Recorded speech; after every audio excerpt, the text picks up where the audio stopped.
Entertainment Tonight, co-host Kevin Frazier back. We love having you in the first hour whenever we're here because you are Mr. Energy. I love being here, but today I feel like you're un-American. I feel like this is one of the biggest sports days in American history, and you guys are like, you said, do I have on a rugby jersey? A rugby jersey? Do you know number 8 is one of the greatest players in American history? Like, this guy is Hall of Famer. Clint Dempsey is one of the greatest players in American history, and tonight is one of the biggest games. We must beat Panama in the Hex. If we lose, we are out. We're out, and Panama will clinch and be on the way to the World Cup. Clint Dempsey's nickname? What do you mean, Clint Dempsey's nickname? Yeah. You're so in Mr. Red, White, and Blue. What is Clint Dempsey's nickname? Deuce. Okay, all right. See? That's great. But you came after me. You came after me. People don't come. They're like, hey, there goes Deuce. No, everybody's like Clint Dempsey because he's a great player. But here's what I'm saying to you. That's like saying, I'm rooting for Panama tonight. I mean, come on, man. Honestly, if we lose tonight, we miss the World Cup. Like, the ramifications of that are massive. I'm just kidding, though, on the Panama thing. Man, I'd like to, I need you to be. Hey, when they get on the pitch, you can't count them out, though. You throw out the records when Panama gets together. I will tell you this today: the Frazier boys will get home and their jerseys will be folded on the couch, and we'll put them on, and we'll have snacks for the game. Our neighbors will come over, and we'll be deep in it because this is a pivotal moment in American soccer history, and you should be down with it. Why is it that it feels like there's always like 10 pivotal moments with USA soccer every year? What aren't there pivotal moments every like?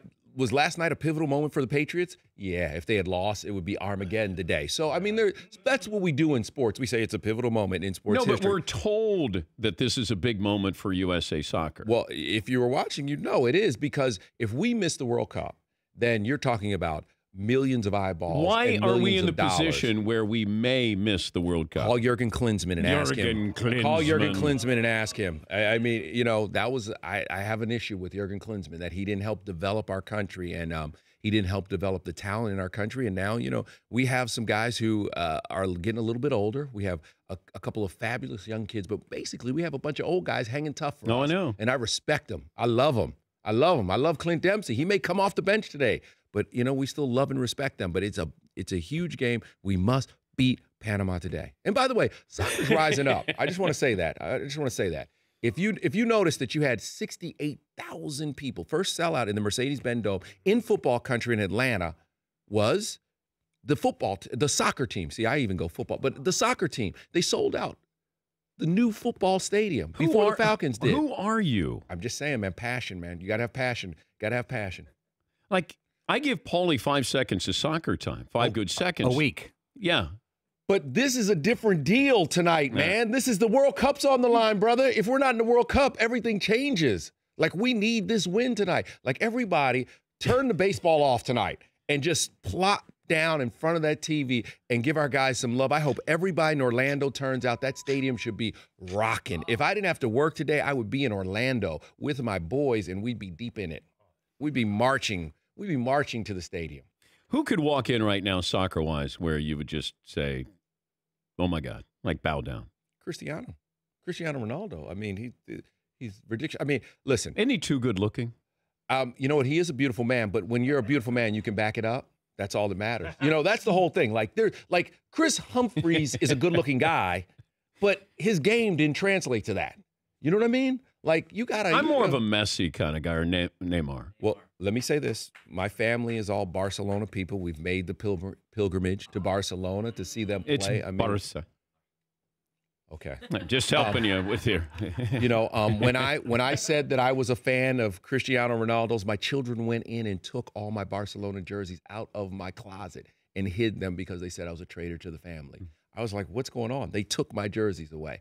And whenever I go to Europe, whether it's a movie junket or whatever, I make sure that I get in a soccer game, no matter what. I am at some stadium watching some team play. That's good. I love it.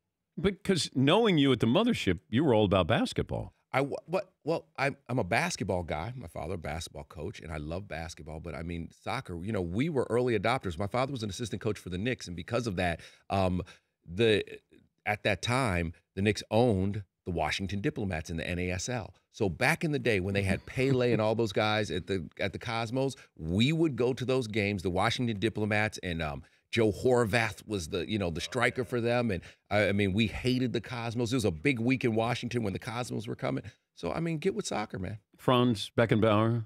That Giorgio Canaglia. Yeah.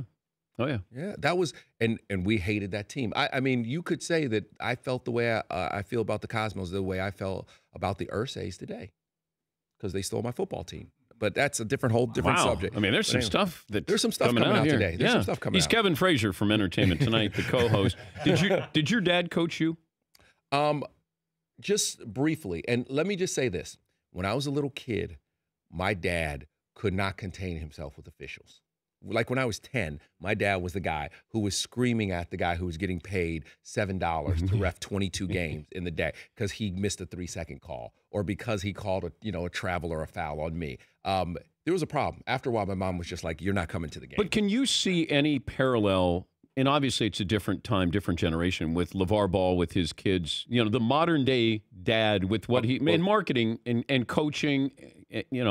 Let me say this about LaVar, and I don't know what he's doing with his youngest son, but I went to see them play because I was like, what is this thing? And watching his kids play this year was one of the worst basketball experiences of my life because they weren't playing basketball. Yeah. And what they were doing was madness. The game I saw, they played modern day, Bol, Manute Bol's son played on that team. And, I mean, they were 9 of 63 from the floor, his two kids.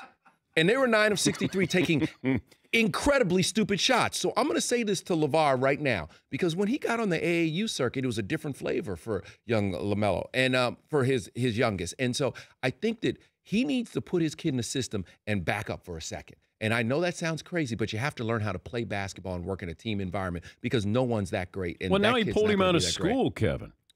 Listen. And now he's going to be playing more street ball, and that's the problem. When I would watch, and I remember watching him as a freshman. Yep. And I saw shots that we would not be taken out of the game. We would be sent home from the game if somebody takes that shot at the Bristol Y, it's a fight. When we were, you're in the Y and you're like, bro, I came here to play, and if you're going to take those stupid shots, I'm leaving. Or you just never pick that guy up. I was shocked. And even when my 9-year-old looks at me and says, he's taking crazy shots, Daddy. I mean, the game I saw went into overtime because on the last possession, he took a shot from nearly half court to win the game. And I was like, whoa. But wasn't the shot clock winding down? And like he dribbled he dribbled it. He sat on it. Yeah. So what I'm telling you is, and LaVar can get mad or whatever, but he's killing his kid right now because he's not playing basketball right now.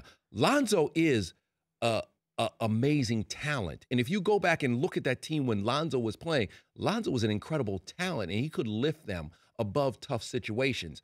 His youngest couldn't. And wait until you see some UCLA games this year. Well,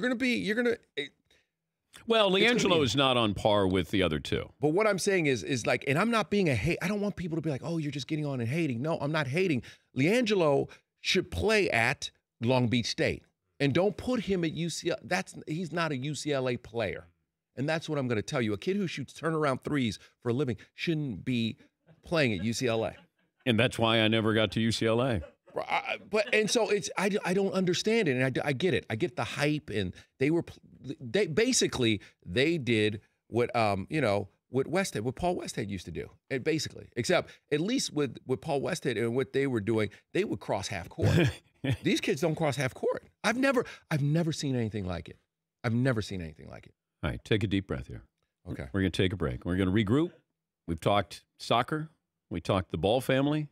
I want you to be an American, though, Dan. Oh, I want you to be an American. I mean, get behind our team tonight. It's a big deal, guys. If you had a jersey like that for me, I'd be wearing it right now. Dan, I have 20. I would have brought one for you. No, I should have brought one for no. you. But I can get you one. Don't worry. Don't worry. There'll be one.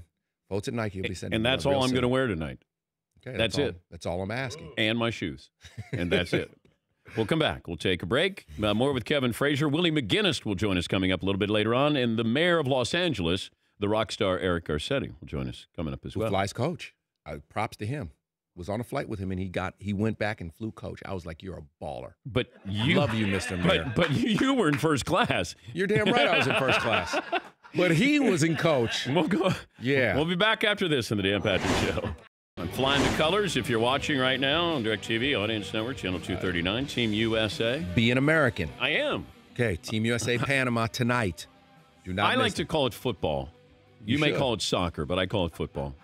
I threw a football out there. I slipped in. Yeah, you I did. slipped the football in there, but I'm just saying I'm hyped up. I mean, you should have woke up with like a little weird feeling in your stomach. No, but I'm confident. Are you confident? Yes. We'll win? Yes. What about Tuesday? We have Trinidad. You know that. We have to go to But Trinidad. not Tobago. Trinidad and Tobago. Oh, it is? Yeah. I mean, they combined. So that's two teams. T&T. Yeah. Yeah. Because Trinidad, I don't worry about. Tobago makes me nervous. Makes me really nervous. Poll question for Kevin Frazier here, Yes. McLevin. Okay, you get to start a team with one quarterback who is 23 and under. Choices are Deshaun. All right, there you go. He's proven he's a winner, and you have that defense behind him, but I love the way the kid carries himself. The fact that he took his first paycheck and gave it over to the hurricane victims. I mean, he has his head on straight. What if Jared Goff beats the Seahawks this weekend? Jared Goff's doing anything? I mean, look, Jared Goff, as you said, he didn't play defense last year, and Jared Goff has found his comfort zone, and I think, he could become a real star in L.A. Like, this could be the thing that propels the Rams to actually people care in L.A. about the Rams, and so I get it, but right now, Deshaun. Do you get the feeling that LeBron is coming here? Do I get the feeling? Yeah. When he's touring schools? Yeah. I mean, here's the thing that everybody has to understand. His production company, and that will be the next act for LeBron, is all the things he's doing. I mean, they got a $15 million deal, and they are producing a viable content for television. LeBron's future is in TV and what he makes, and he'll be an influencer. So LA is the perfect place for him, and it's a great place to finish, and it's a place he wants his kids to grow up in. He loves LA. But does he have to move out here while he's still playing and play for the Lakers? Why not? I mean, listen, at the end of the day, what he has done for Cleveland and Ohio has been amazing. And Dan, you spent time in Ohio, and you know what it means, what the time that he has spent there, him coming back. I mean, when he wrote that letter, he came back. The first time he ran out on that court for Cleveland again, if you didn't have tears in your eyes, if it didn't give you goose pimples, then you're crazy. And when they won that championship and you saw how emotional he was, you could tell that this was everything. Like the fact that also he is sending 1,000 kids in the Akron area to college, the amount of that he has put back in as a philanthropist, the things he's done for that area and will always do. He's given. So now he can do his thing. The Lakers are the final act to be able to do something that nobody else has done. So if you bring a title to Miami, Cleveland, and you did this with the Lakers as your final act, it at least gives you a different argument for Michael Jordan, to put him in, because he'll never reach Mike with 6 titles and no losses in the finals. But if he does do something like this with the Lakers, he's giving you a different element to add to your argument. But let me just ask you this, and why can't he just be the greatest player of his generation? Why can't we just be happy with that? Well, we're never happy with that. Why can't we be happy with? And the thing about LeBron is that he will fit in and appeal on so many levels. He'll work perfectly in LA because if you know who sits around that court, if you look at the people who sit around that ring, those are the titans of the industry. And when they come in, you can make a deal during warm-ups. He can be like, hey, Joseph, I need you to greenlight this movie we're going to do. Okay, I got so-and-so. LeBron done. Swing by, the office tomorrow. We'll get this done. I mean, it will change the way that entertainment business is done. And all his guys, Maverick Carter and those guys will all sit on the baseline, and it'll be amazing. It'll be a perfect act. And we will get to see Bronny grow up and do his thing right out here in LA. Bronny. Yeah. Bronny. I'm excited. Listen, I'm excited for LeBron to get here. I mean, if anybody doesn't think that this year is going to be a rough ride for the Lakers, if they think that Lonzo on his own is going to lift the team up, then you clearly don't understand that you need somebody to get the ball and There's rebound. At least buzz, though, Kevin. That's what you want. You want to be relevant. You and obviously didn't see the first preseason game. I did see it against Denver. Okay, I just want to know if you've seen anything in the preseason. This isn't like everybody. I love when people get excited about the Summer League. And it's the Summer League. Nobody ever used to watch the Summer League. No, and it's because there's really nothing else on. And if you're a hoops head, you watch the Summer League and you're like, yo, he was killing them. He was killing guys who are going to play in Poland next year. And that's the thing you have to remember. I mean, it's a difference when you have to go to the hole and there are real players. It's a difference when you line up against other guys who are like all-stars. It's a different thing. Don't sleep on Poland on me. Don't sleep on them. I'm sorry. Polish basketball. Sorry. I mean, that's on. Turkey. Yeah. The guys that are playing in Turkey next year. But that's the whole point. He's Kevin Frazier. Entertainment Tonight. You brought the noise. Good luck to your team. We appreciate you stopping by. Yeah, I'm surprised we didn't have a chance to have dinner this week. We didn't talk about the Kardashians. You love to talk Kardashians. All the things you love to talk about. We didn't even get to it. Tristan Thompson, get out of the sunken place. Get out of the sunken place, bro. Willie McGinnis Get out of the coming sunken up place. next hour. Dan Tristan. Patrick Show. The Dan Patrick Show, weekday mornings on Audience.